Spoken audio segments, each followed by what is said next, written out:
Hi, I'm Phil Baker. Welcome back to our channel, Living in Pensacola. Now, in a previous video, my business partner, Jamie Walker, who actually happens to also be my daughter, did a wonderful video about the Pensacola Beach area. Now, she did everything that you might want to know. I mean, she talked about the places to visit, the places to eat, all the wonderful sights and things. And I'm going to expand on that today by using some really modern technology, Google Maps, which you're probably already familiar with. We're going to sit down and we're going to look at how to get here, the location of Pensacola Beach, how to navigate around to places, and how to find the wonderful places that Pensacola Beach has to offer once you get here. So stick with me and let's talk about how to find all the secrets of Pensacola Beach.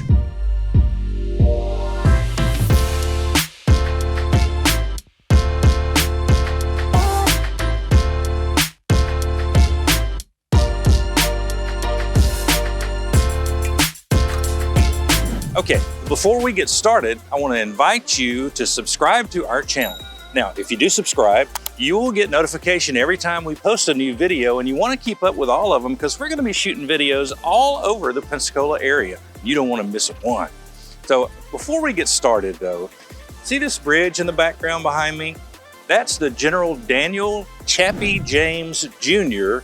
Bridge. It was named after an Air Force general. He was a fighter pilot to begin with, but later on, he became the first black man ever to reach 4-star general status in any branch of the U.S. military. So it's a great honor, and we're proud to have it here.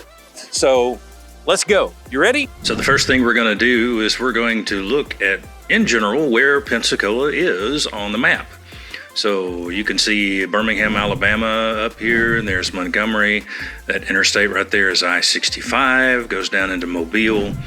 We're about 3 hours east of New Orleans, about 2.5 hours from Tallahassee, 5 hours from Jacksonville or so, 5 or 6 hours to Atlanta Metro, depending on where you want to go up there. So it's quite the haul. But Pensacola sits right here along the Gulf Coast. We're east of Gulf Shores and west of Destin, kind of right in the middle.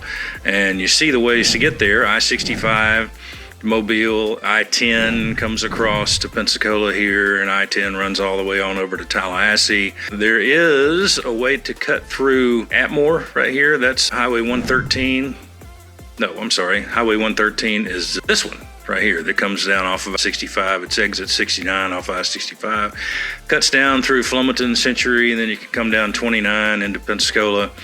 Or since I live in Pace, see the blue dot right there, that's where I live. I cut across Highway 4 here into J and come down that way to through Milton to get home. That saves me a little time when I want to do that. But that's where Pensacola is located, right there. And you see Pensacola's pretty big. This is the downtown area where the big blue Pensacola is right there. And you can see some of the different areas, different suburbs. You got Portofino Key, Bellevue, Beulah sits right over in here. You got Cantonment, Molino, Ferry Pass, Brent, there's Pace, Milton, Navarre. Tiger Point is not necessarily a suburb, but it's part of what they call Midway. Tiger Point's a really nice golf course and subdivision out in that area. And of course, Gulf Breeze here. And this is Pensacola Beach right out here.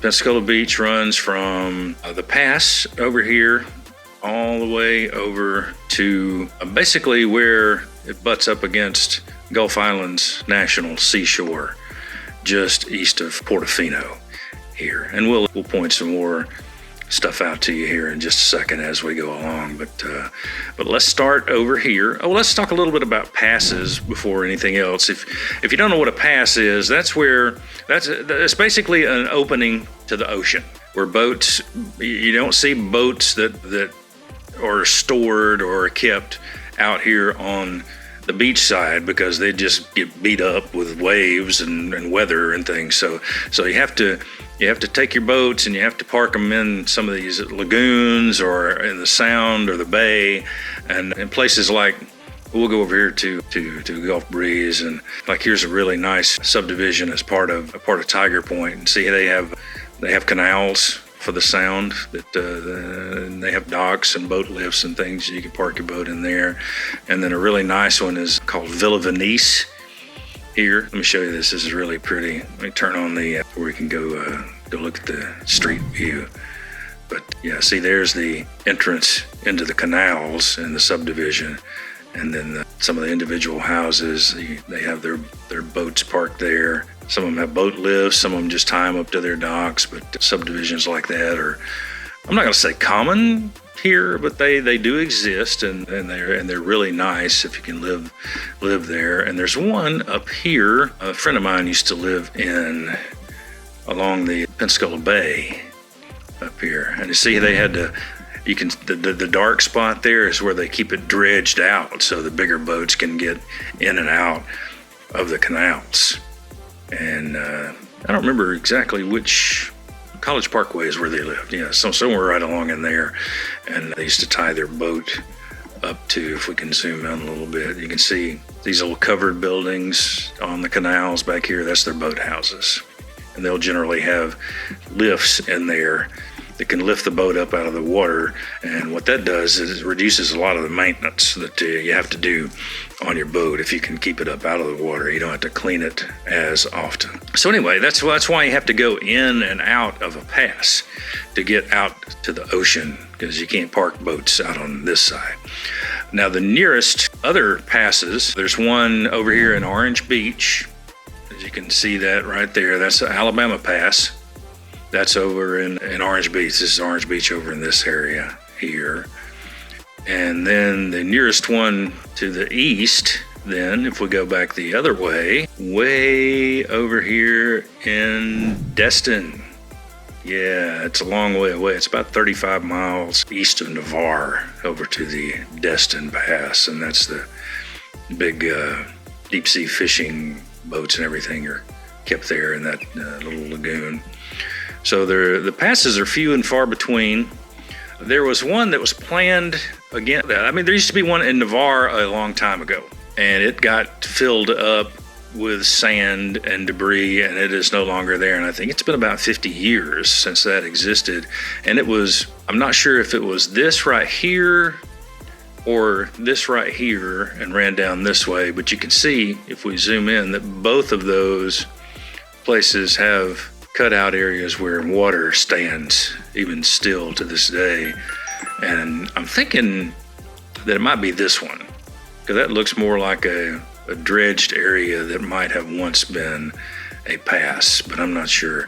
Now they're talking about reviving that and starting a pass again after a 50-year period. Our Congress people were promising that they were going to do that.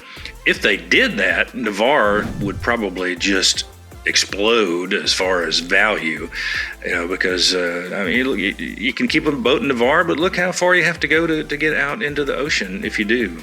It's a long way. I think it's about 24 miles to go to the west, and then 30-something miles to go to the east to get out to a pass to get out to the ocean. So that's kind of not convenient. So let's start over here. Anyway, we're going to talk about Pensacola Beach today on this map video, and we're going to start over here in Fort Pickens. So at the western edge of Pensacola Beach is Fort Pickens. This is an old fort that was built back in the 1820s, and they had cannons mounted on here, and that was built basically to protect the pass in and out. It's a great place to visit. We love going there and walking through the old ruins, and they have ghost tours and all sorts of things there. It's really fascinating. They do have a fishing pier that you can fish off there, no cost, well, except for what it costs to get into Fort Pickens itself.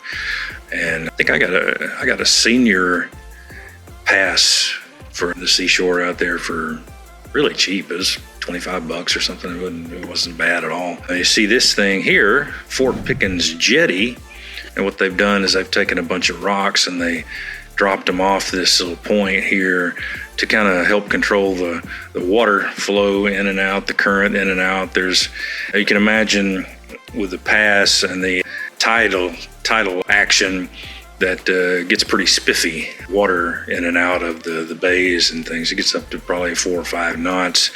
This happens to be where Jamie and I did some of our dive training when we got our scuba certification back several years ago.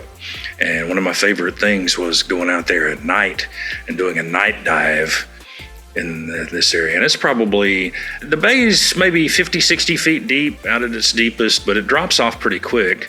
And so you can get down to 40, 45, 50 feet pretty close to shore right in here. And at one point, we were out there, we had this giant wall of mullet that swam by, just hundreds of them at a time, and it was the most glorious thing that I can remember from that experience. That was really cool. Let's see, one other thing I wanted to show you was another site that's kind of neat for scuba divers.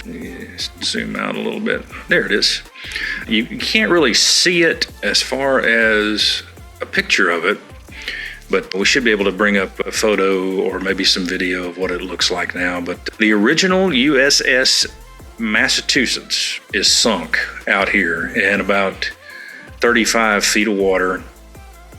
The military did that years ago to practice shooting their cannons. Used it for target practice. It was the reason it was put there, but now it's just all full of holes, and as you can imagine, and they got all sorts of fish life, aquatic life around. It's a great place for scuba divers to go. Again, though, you have to be careful and watch the tides, because the tides are rip-roaring right there, probably 4 or 5 knots. You can get, it's hard to stay on one spot on the bottom with a tide that's running that fast. So if you leave Fort Pickens and head toward the east, Fort Pickens basically ends right here. You can see the delineation where construction ends and just sand begins. That's the beginning of Fort Pickens there, and they have the Tollbooth and guard station right there at Fort Pickens. That's where you pay your fee to get into the Fort Pickens area. But on this side, this is where all the really cool homes and recreational activities are. We'll start right here in this parking lot, right at the very end. I see they have a couple of gazebos. They have a play area for the kids. And out here in the water, they have a snorkel reef. Can't really tell from this either, but it's probably 10 or 15 feet of water, and they have underwater sculptures and structures that you can snorkel around and see the sights. And there's lots of fish and things out there too. This is the west side gazebos, and they have a building here up on stilts with have bathrooms and everything. So that's very nice. Park West, they call it. See some townhomes, condominiums as we keep going to the east. This Galvez subdivision is really expensive homes there. Those are really nice and really expensive. Let's see if we can zip into that. Nope, they don't even let us go in there with the road view. So yeah, it's kind of exclusive. Tristan Towers, which is a large building. Baywatch condominiums. So plenty of places to live out there, starting mid 300s probably for a small place, going up to several $1 million as you can imagine. There is one of the most popular eating spots on the west side. It's Peg Leg Pete's, always a good time. And there's another, as you can see, subdivision that has the canal that comes in from the sound there, and that's where people park their boats right in there, and they can lift them up out of the water. So as we continue to the east, you get to the place where the first religious service in the New World took place. See if I can click on this and show you a photo of, there you go, this big mound here with a cross up on top of it. That's commemorating the first religious service in the New World. Right there on Pensacola Beach. As we continue to the east, you can see more homes with the boat lifts and the piers that are off of Little Sabine Bay. There's the Pensacola Beach Resort. We get over to where Pensacola Beach is, Casino Beach we call it. That's where the giant beach ball tower is, and of course the pier. There's another artificial reef out here that I actually got to dive when I was in scuba training. boardwalk back here with the Quietwater, and there's the Quietwater Pier with the big seashell where they can do a lot of concerts and things. And this is where the other concerts are, right here at Gulfside Pavilion, which see if we can get a better, we had photos, there you go. That's where they have the nice concerts on Tuesday nights. So anyway, as we continue to the east, we have the larger hotels, the Holiday Inn and the Hampton and Spring Hill Suites. You're getting into the older section of homes. Now these homes out here along the beach, those are the gigantic mansions of Pensacola Beach. Those are really, really awesome places to live. Step right out the back door and onto the beach. There's some really gorgeous Pensacola Beach cabanas. You've got Pensacola Beach Elementary School there. As we get down this way, we're going to run into, at the east side of Pensacola Beach, here's where Portofino is. You probably recognize that from another one of our videos, but Portofino has the large, I think there are 5 towers out there now as part of Portofino, and those are super luxurious condominiums. Once you get past Portofino Towers, though, you're going to get into Gulf Islands National Seashore again, and that takes you all the way over to Navarre. There's Pensacola Dog Beach, one of them. The other's at the west end, but definitely one on this end. This is a really nice one. And you'll see that's where a lot of the surf fishing and things happen too along in this area. There's another snorkel reef somewhere. I think it's back associated with Park East or somewhere like right down in here. But there's another one over there in that area as well. So how to get into Pensacola Beach? There's 2 ways.